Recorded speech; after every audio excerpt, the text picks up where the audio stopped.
The photograph surfaced on a Tuesday morning in the Pentagon's classified archives, buried beneath decades of operational reports that nobody bothered to read anymore. A single F-35 Lightning II tail number obscured by desert dust, but there it was, painted in regulation white letters across the port wingtip. Ghost. Not a squadron designation. Not a mission call sign. A pilot's handle, unauthorized and completely against military protocol. The problem wasn't the paint job. The problem was that, according to every official record, no pilot named Ghost had ever existed in the United States Air Force. Colonel James Harwick squinted at the digital image on his monitor, the coffee growing cold in his weathered hands. 32 years of service had taught him to recognize anomalies, and this one made his skin crawl.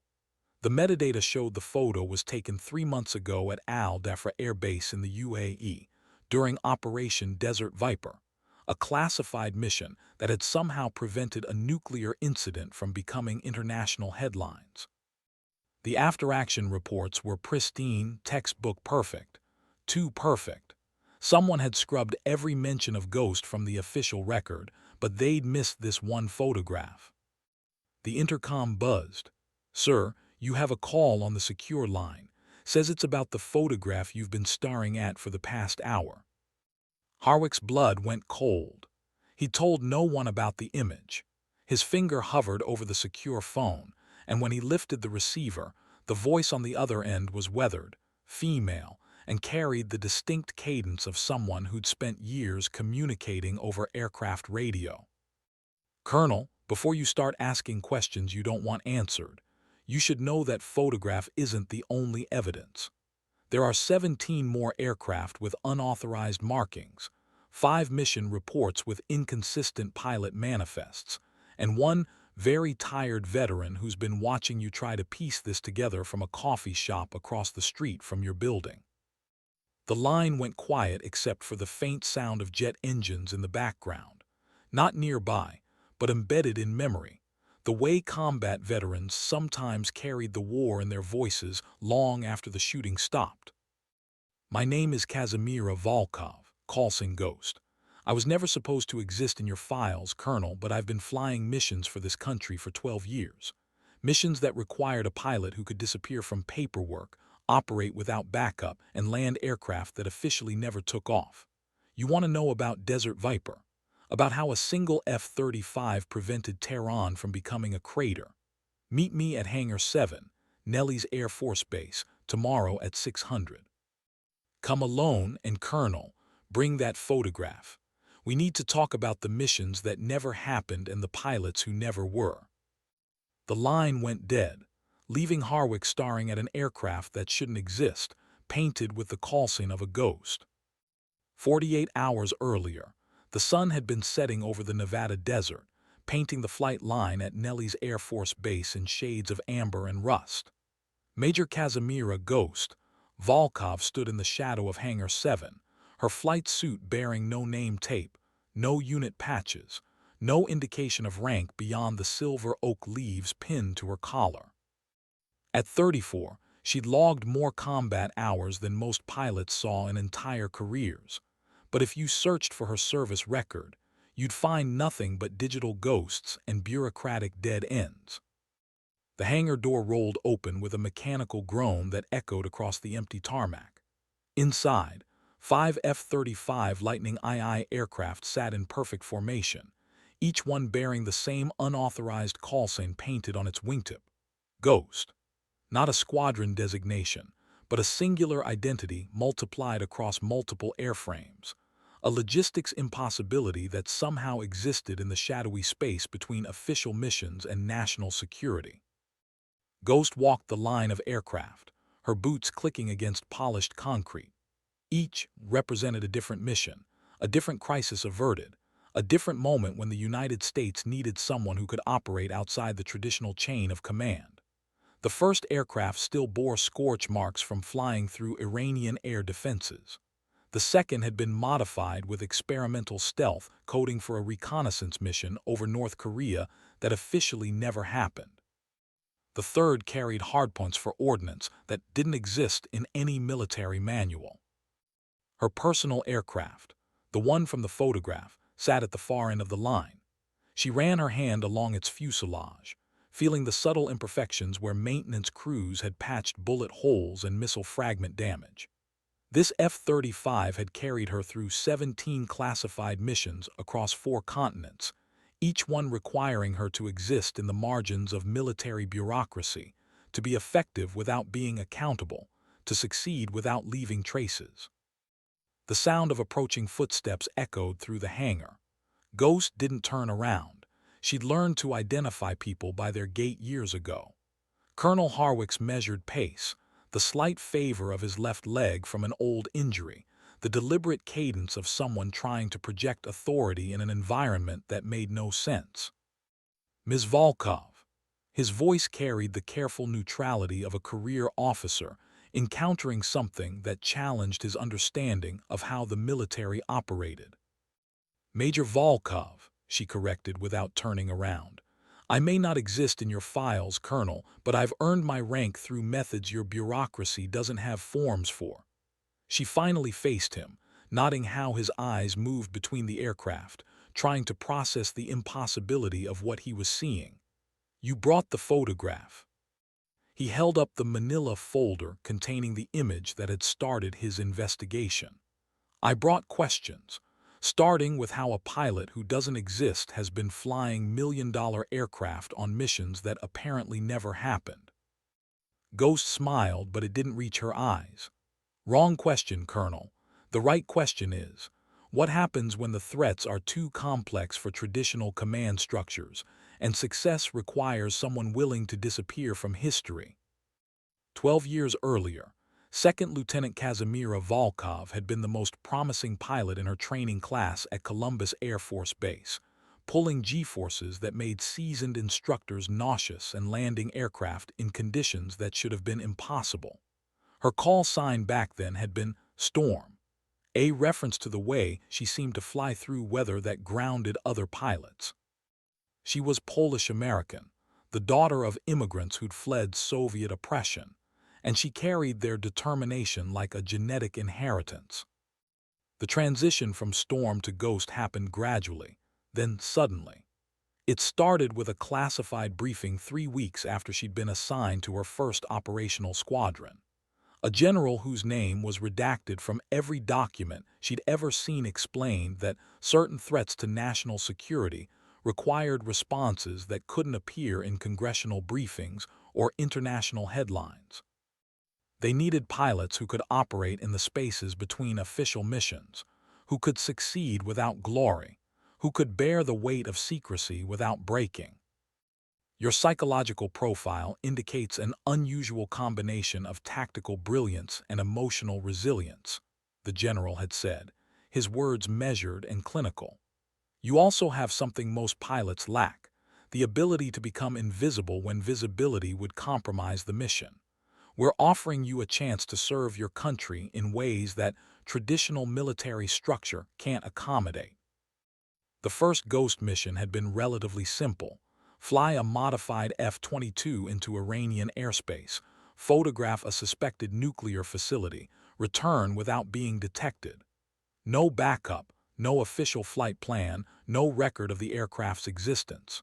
She'd completed the mission flawlessly, but something fundamental had changed. When she landed, Storm had ceased to exist in any meaningful way. The pilot who climbed out of that cockpit was Ghost, someone who existed in the margins, effective precisely because she was untraceable. Over the following months, the missions became more complex, more crucial, more dangerous. Each success required deeper invisibility, more complete separation from official military structure. Her original squadron believed she'd been transferred to a classified unit. The classified unit had no record of her existence. She became a resource that could be deployed without political consequence, a solution that left no bureaucratic fingerprints. The irony wasn't lost on her. In becoming Ghost, she'd achieved the kind of operational freedom that traditional military structure made impossible. She could make tactical decisions without committee approval, could engage threats without worrying about international incident protocols, could succeed or fail based entirely on her own competence. It was everything a combat pilot dreamed of, and it was completely isolating. Now, standing in Hangar 7 with Colonel Harwick trying to understand something that defied understanding, Ghost realized that her existence as a classified asset had reached a crisis point. The photograph he held represented exposure, and exposure meant either official recognition or complete erasure. There would be no middle ground. Colonel Harwick studied each aircraft methodically, his trained eye cataloging modifications that shouldn't exist in mission where that contradicted official maintenance logs. The third F-35 in the lineup caught his attention. Its nose cone had been replaced with something that looked like experimental radar equipment, and the weapons bays had been reconfigured for ordnance he didn't recognize. "This aircraft," he said, pointing to the modified Lightning. "The configuration doesn't match any variant I've seen in classified briefings."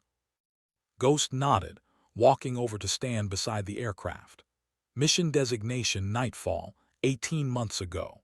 North Korean naval base at Wonsan was preparing to launch submarines equipped with tactical nuclear warheads.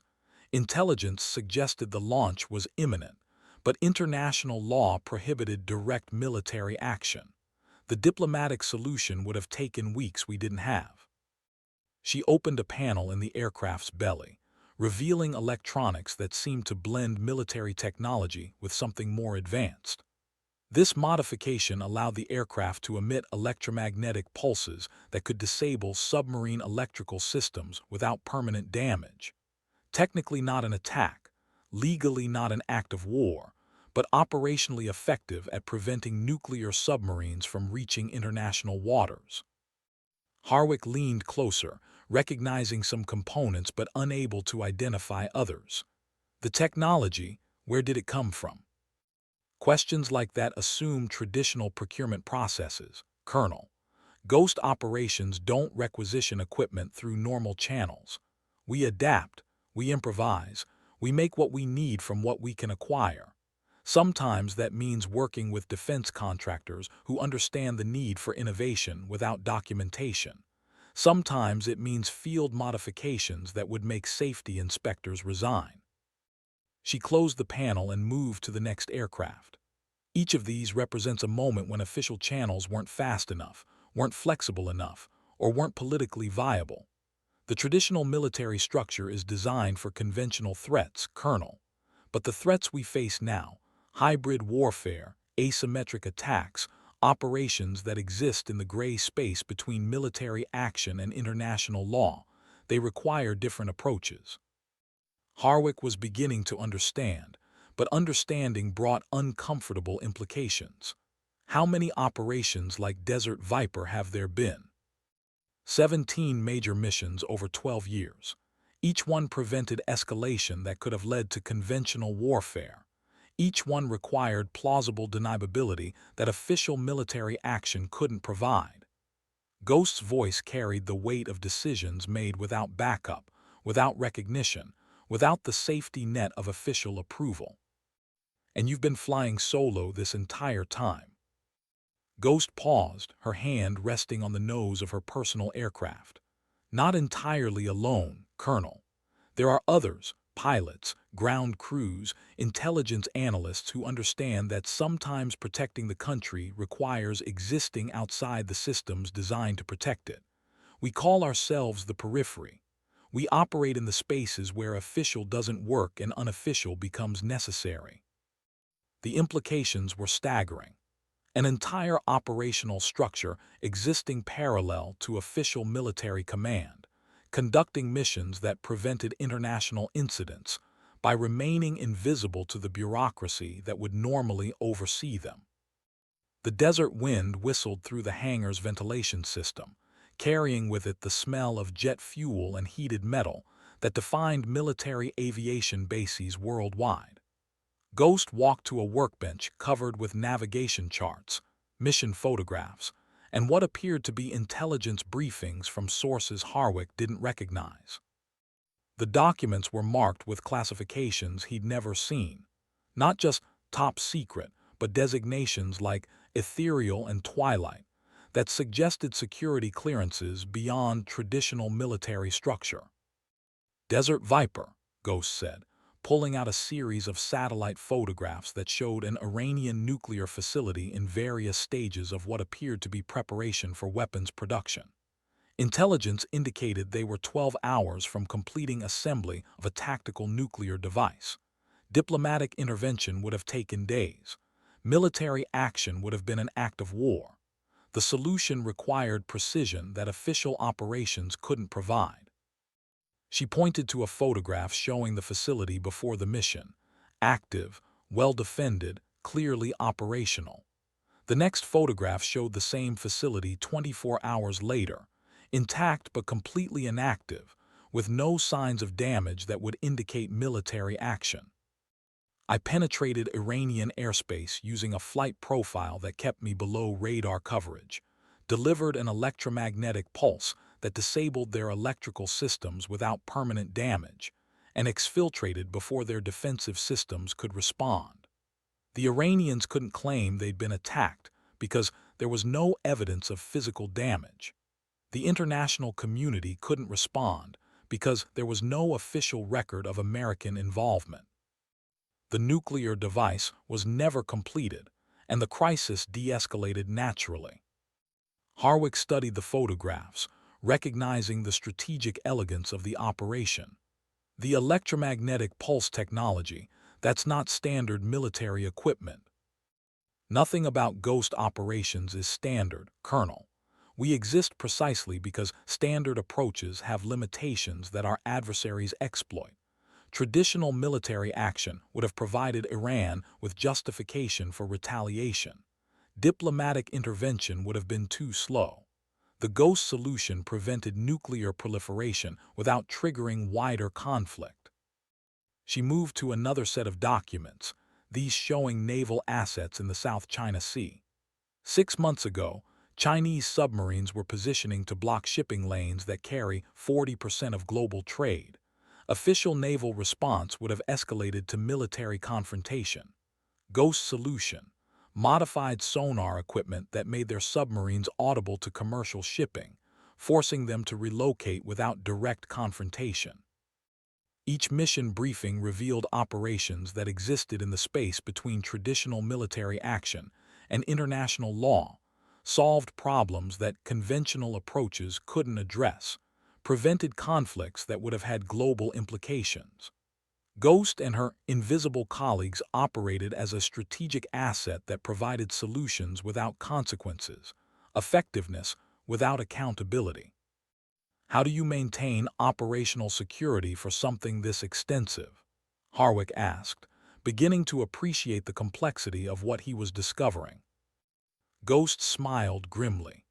By being better at disappearing than anyone else is at finding us, Colonel, and by understanding that sometimes the most important victories are the ones that never make headlines. The weight of Ghost's revelations settled over Colonel Harwick like the desert heat, oppressive, inescapable, fundamentally changing his understanding of how military operations actually functioned in the modern world. He'd spent 3 decades believing that the chain of command represented the ultimate authority in military decision-making, but the evidence surrounding him suggested a parallel structure that operated with equal effectiveness and superior flexibility. The legal implications, he began, but Ghost interrupted with a gesture toward a locked cabinet in the corner of the hangar. Legal authority comes from multiple sources, Colonel. Congressional oversight, international law, military regulations. They all assume threats that follow conventional patterns. But what happens when the threat itself operates outside legal frameworks? When your adversary uses plausible deniability as a weapon, traditional legal responses become vulnerabilities. She opened the cabinet, revealing documents that bore official seals but classifications Harwick had never encountered. Ghost operations exist under authorities that were established during the Cold War but never repealed, legal frameworks designed for conflicts that couldn't be acknowledged publicly. We operate under the same authorities that allowed intelligence agencies to conduct operations that couldn't be traced to government action. The documents she showed him carried signatures from officials whose names were redacted, approvals granted through channels that existed parallel to normal military authorization. Not illegal, but operating in legal spaces that most military personnel never encountered. Every ghost mission requires authorization from sources that maintain separation from traditional command structure.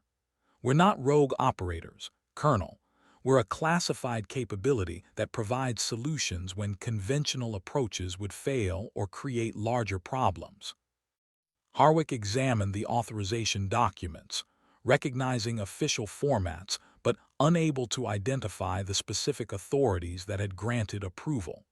The legal framework was clearly sophisticated, designed by people who understood both military necessity and political protection. "The pilots you recruit," he said, "how do you identify candidates for this kind of operation?" Ghost moved back to her personal aircraft, running her hand along wing surfaces that showed the subtle wear patterns of high-stress maneuvering. Psychological profiles identify pilots with specific characteristics: tactical brilliance combined with emotional resilience, ability to operate independently without losing discipline, willingness to accept responsibility without requiring recognition. Most importantly, we look for pilots who understand that sometimes protecting people requires methods that those same people would find uncomfortable if they knew about them. She paused, her expression becoming more personal. "I was recruited because my training instructors noted that I flew most effectively when official oversight was minimal. My best performance came during exercises where I had to improvise solutions without radio contact with command authority. They realized I was more effective when I could disappear from conventional structure." And the other pilots in the periphery, each recruited for similar reasons, each operating aircraft that officially don't exist, each conducting missions that prevent conflicts by remaining invisible to the bureaucracies that would normally oversee them. The scope was breathtaking, an entire operational capability that existed specifically to solve problems that official channels couldn't address, staffed by personnel selected for their ability to operate outside traditional military structure, while maintaining the discipline and effectiveness that such operations required. The afternoon sun was beginning to cast long shadows across the hangar floor when Ghost led Colonel Harwick to what appeared to be a briefing room hidden behind a false wall in the hangar's administrative section. The space contained communications equipment that was clearly more advanced than standard military issue: wall displays showing global intelligence feeds, and a series of pilot stations configured for mission planning that extended far beyond individual aircraft operations. "This is where we coordinate with other periphery assets," Ghost explained, activating one of the displays to show a world map marked with symbols that Harwick gradually recognized as active operations. Ghost pilots aren't the only irregular capability. There are intelligence analysts who can access information through channels that don't appear in official databases, logistics specialists who can move equipment without creating paper trails, communication technicians who can maintain secure contact with assets that officially don't exist. The map showed active operations on 4 continents, each marked with timestamps and status indicators that suggested real-time coordination of activities that were invisible to traditional military oversight. The scale of the operation was far larger than Harwick had imagined, not just individual pilots conducting classified missions, but an entire parallel military capability. "How long has this been operational?" he asked, studying the coordination equipment that clearly represented years of development and refinement. "The formal structure has existed for 8 years, but irregular capabilities have been developing since the end of the Cold War. As threats became more complex and traditional military responses became less effective, the need for flexible assets became clear." Ghost operations evolved naturally from the recognition that some problems require solutions that can't be achieved through official channels. She activated another display showing mission timelines that stretched back over a decade. Each operation was documented with the same precision as official military actions, but with additional security layers that kept them invisible to normal intelligence oversight. Desert Viper was typical of our recent operations. Complex threat requiring immediate response, diplomatic solutions too slow, military action too provocative, ghost operation providing effective resolution without political consequences. Harwick studied the mission logs, recognizing a pattern of interventions that had prevented international incidents from escalating to conventional warfare. Each ghost operation had solved problems that traditional military structure couldn't address, provided solutions that protected American interests without creating broader conflicts. The aircraft modifications, the advanced technology, how do you maintain that capability without official research and development support? Ghost smiled, gesturing toward a door that led to what appeared to be a fully equipped aircraft maintenance facility. One advantage of operating outside traditional bureaucracy, Colonel, we can work directly with defense contractors and technology developers without the procurement delays that slow official programs. Innovation happens faster when you don't have to justify every component to oversight committees. The maintenance facility beyond the door contained equipment that was clearly more advanced than standard Air Force capabilities, staffed by technicians whose expertise was evident in the precision of their work on aircraft that pushed the boundaries of current aviation technology.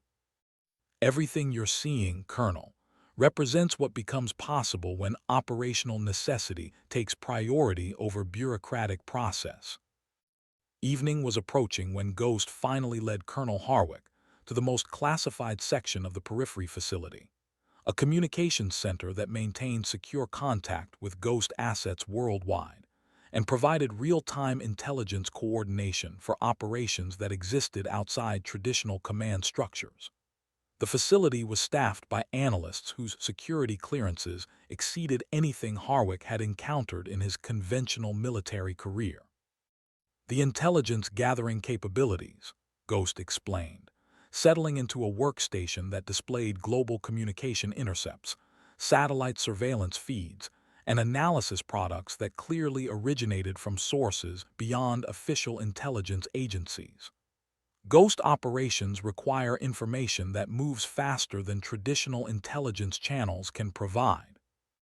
We maintain direct contact with intelligence assets worldwide, analyze threats as they develop, and respond before traditional bureaucracy can process the information.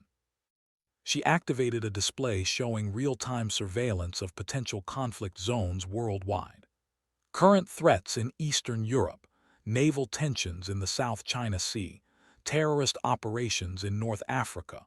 We monitor everything that could require ghost intervention and maintain ready capabilities for immediate response. Harwick watched intelligence analysts processing information with a speed and efficiency that surpassed anything he'd seen in official intelligence centers.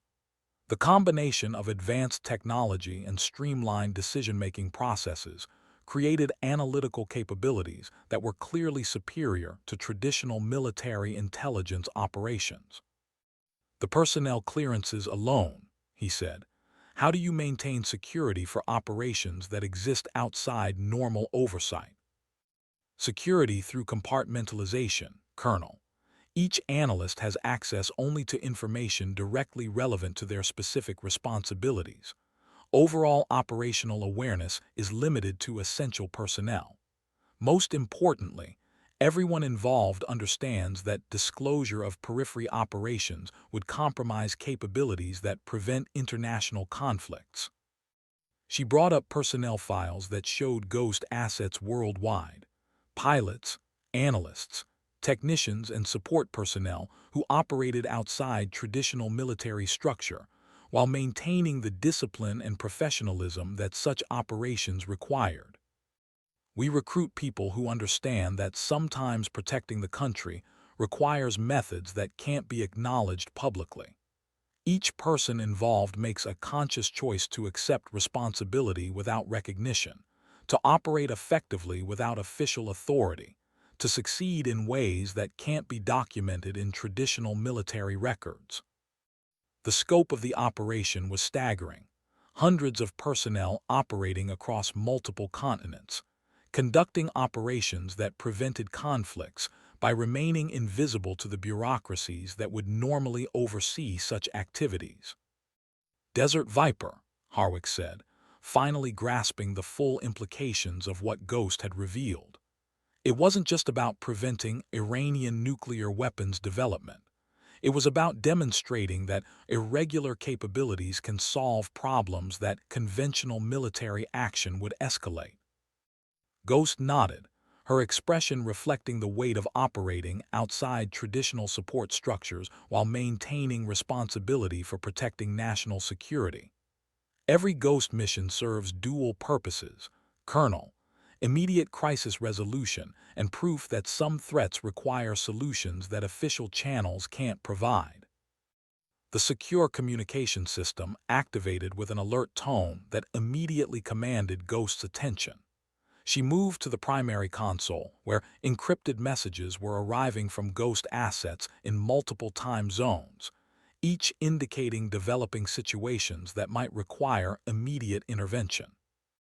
The displays showed emerging crises in real time: naval confrontation brewing in international waters, terrorist operations targeting civilian infrastructure, cyber attacks on critical financial systems. "This is how it works, Colonel," Ghost said, her fingers moving rapidly across keyboards as she coordinated responses to multiple developing threats simultaneously. Traditional military response would require hours of authorization processes, diplomatic clearances, mission planning committees. Ghost assets can respond to developing threats before they escalate to crisis level.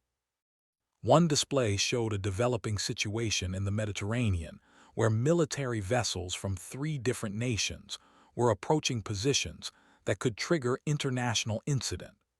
Ghost opened a communication channel to a periphery asset in the region, not a pilot, but an intelligence officer operating from what appeared to be a civilian maritime vessel. "Seahawk, this is Ghost Control. Status on Mediterranean convergence." The response came immediately, carried over encrypted channels that bypassed traditional military communication networks. "Ghost Control, Seahawk. Naval assets from 3 nations approaching confrontation positions. Estimated 12 hours before diplomatic resolution becomes impossible. Recommend Ghost intervention before traditional channels attempt mediation." Ghost turned to Harwick, her expression illustrating the constant pressure of operations that required immediate decision-making without the safety net of official authorization. "This is what Ghost operations prevent, Colonel.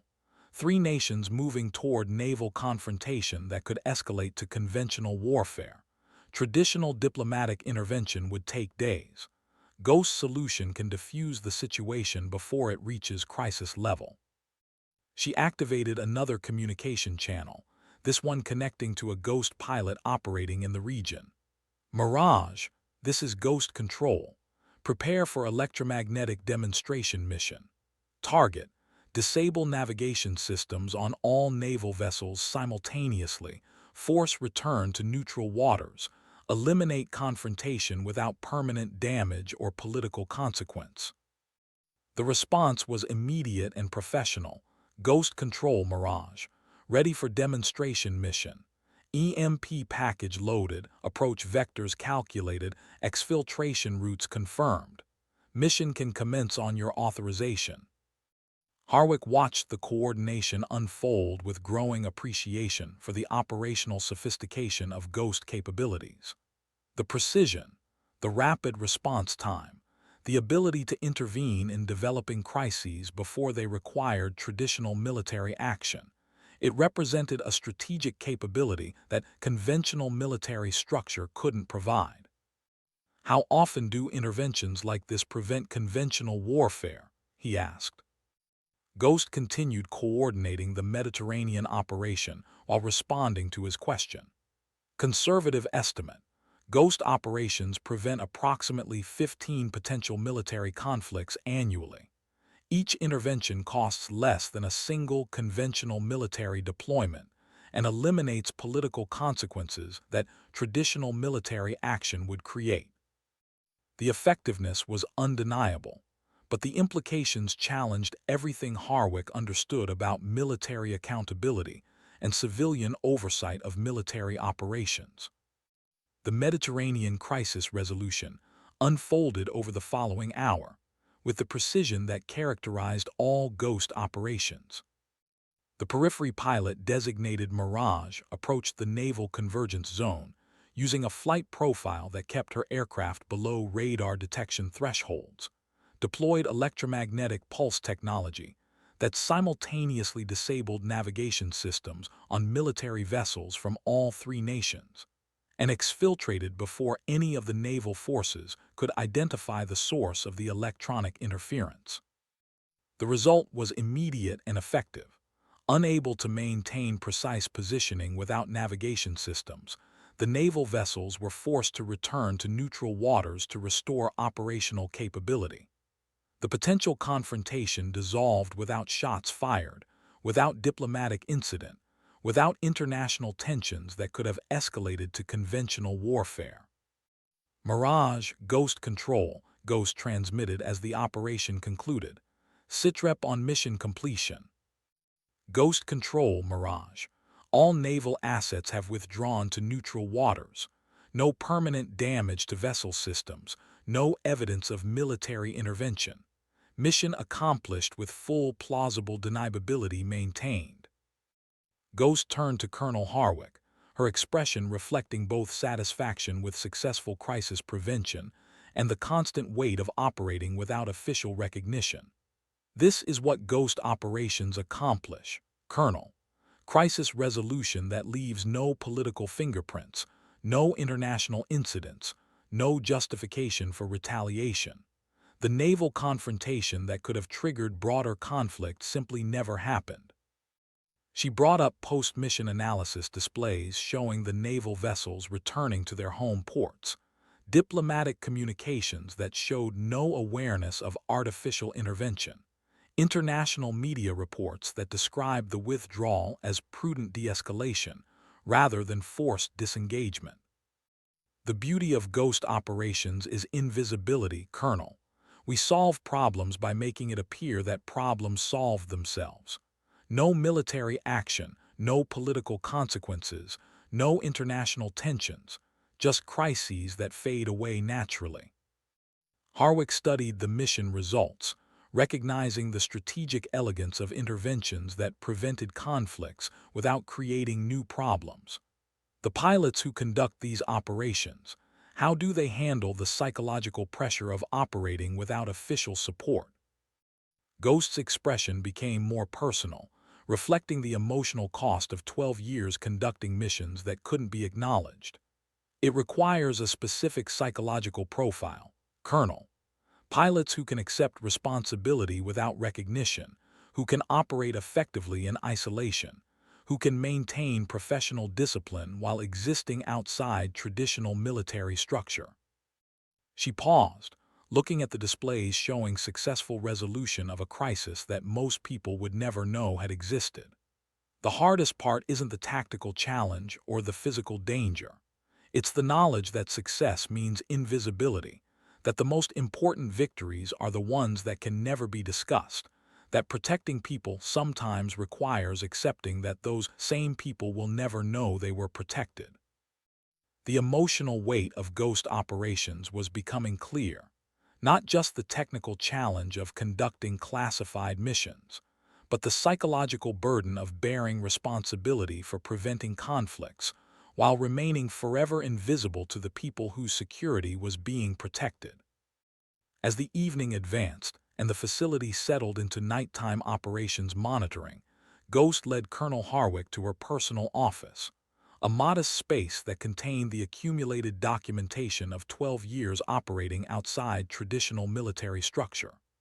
The walls displayed no commendations, no unit citations, no official recognition of service that couldn't be acknowledged through normal channels. Instead, the office contained personal artifacts that told the story of a pilot who had chosen effectiveness over recognition. Photographs of aircraft that officially didn't exist, navigation charts from missions that were never recorded, communication transcripts from operations that prevented conflicts by remaining invisible to official oversight. "This is what a ghost career looks like, Colonel," she said, gesturing toward the accumulated evidence of operations that had protected national security while existing outside the bureaucracy designed to oversee such activities. No promotion ceremonies, no public recognition, no official record that the work was ever accomplished. She opened a file cabinet containing mission reports that documented crises prevented, conflicts avoided, international incidents that never happened because ghost intervention made escalation impossible. Each report was detailed, professional, and completely classified beyond traditional military security levels. "Desert Viper was my 17th major operation," she continued, pulling out documentation that showed the progression of ghost missions over 12 years. Each one prevented escalation that could have led to conventional warfare. Each one required accepting that success meant remaining invisible to the people whose security was being protected. Harwick examined the mission documentation, recognizing patterns of intervention that had shaped international relations in ways that conventional military operations couldn't have accomplished. Ghost activities had prevented conflicts, avoided international incidents, and maintained stability through methods that traditional military structure would have been unable to implement. "The personal cost," he said, beginning to understand the psychological burden of operating outside official recognition while maintaining responsibility for preventing large-scale conflicts. Ghost nodded, her expression reflecting 12 years of accepting isolation as the price of operational effectiveness.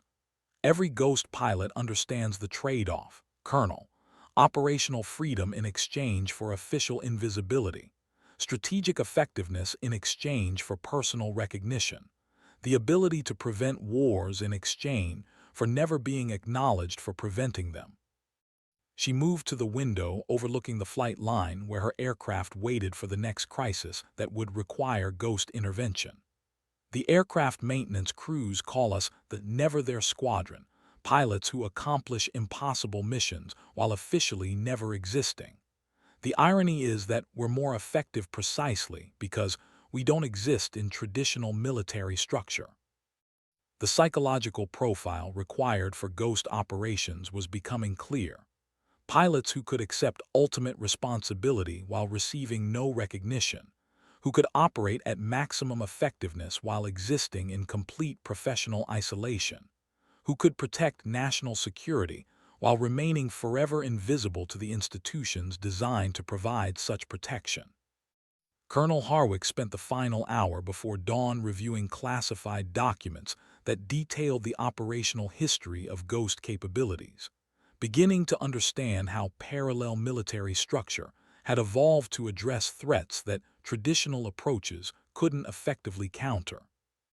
The scope of operations was extraordinary, not just individual missions, but systematic intervention in global conflicts that had prevented conventional warfare through methods that remained invisible to international oversight.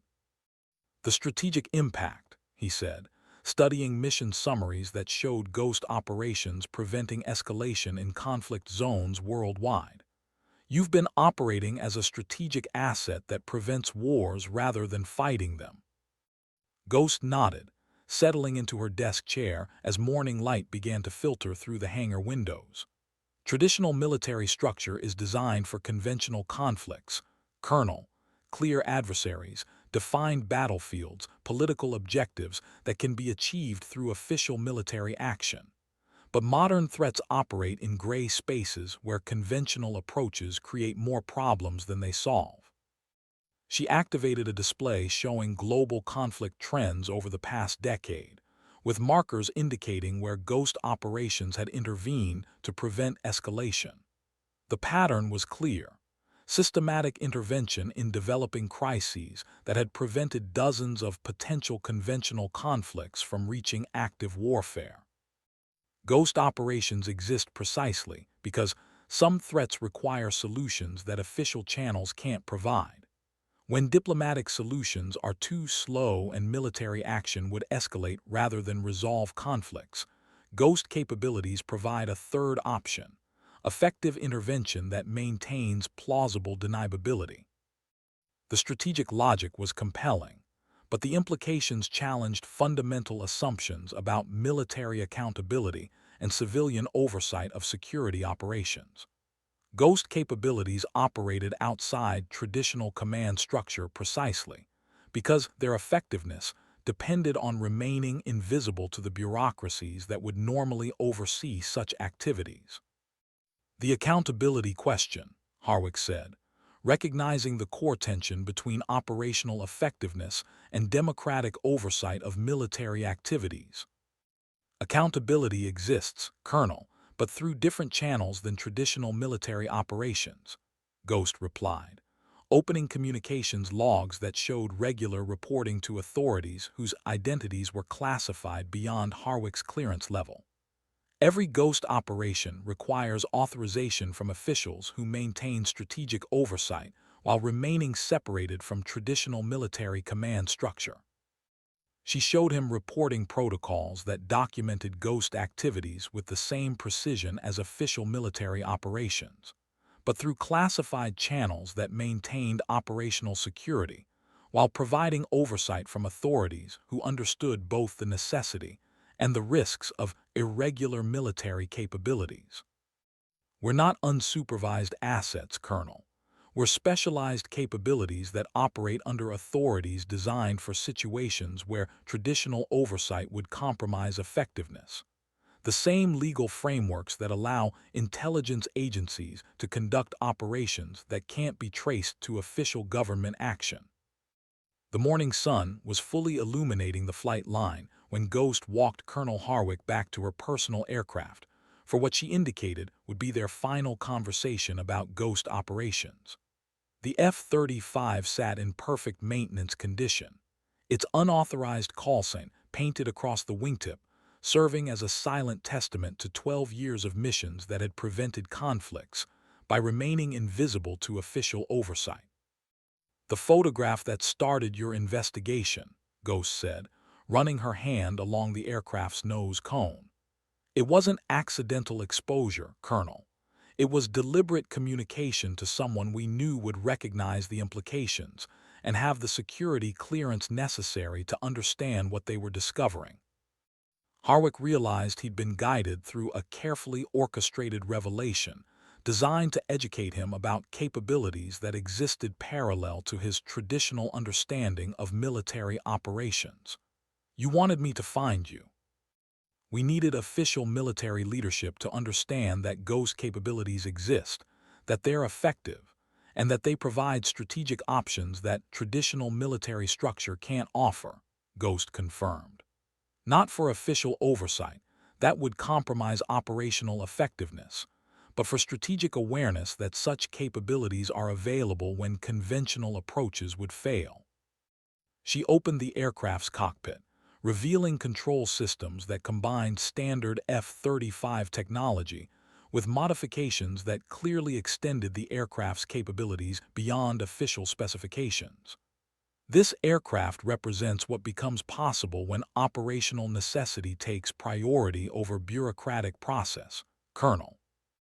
Enhanced stealth systems, electromagnetic warfare capabilities, extended range and endurance, innovations that happen faster when development isn't constrained by traditional procurement requirements." The implications were extraordinary. Irregular military capabilities that operated outside traditional structure, while providing strategic options that conventional forces couldn't offer, developed and maintained through classified authorities that ensured effectiveness while maintaining necessary invisibility. The future of ghost operations, Harwick said, beginning to understand his role in whatever was coming next. Ghost sealed the cockpit and faced him directly, her expression carrying the weight of 12 years operating outside official recognition, while maintaining ultimate responsibility for preventing large-scale conflicts. That depends on whether official military leadership can accept that some threats require solutions that traditional structure can't provide. Colonel, whether you can support capabilities that exist specifically because they operate outside the bureaucracy you represent. The challenge was clear. Embrace irregular capabilities that enhanced national security while existing outside traditional oversight, or maintain conventional approaches that couldn't address the full spectrum of modern threats. The choice is yours, Colonel, but understand that ghost operations will continue regardless of official recognition. The threats we address don't wait for bureaucratic approval, and the solutions we provide work precisely because they remain invisible to traditional oversight. Standing beside aircraft that officially didn't exist, facing a pilot whose service record had been deliberately erased, Colonel Harwick realized he was encountering the evolution of military capability beyond traditional structure, effective, necessary, and fundamentally challenging to conventional understanding of how national security operations should function. The morning flight line activity was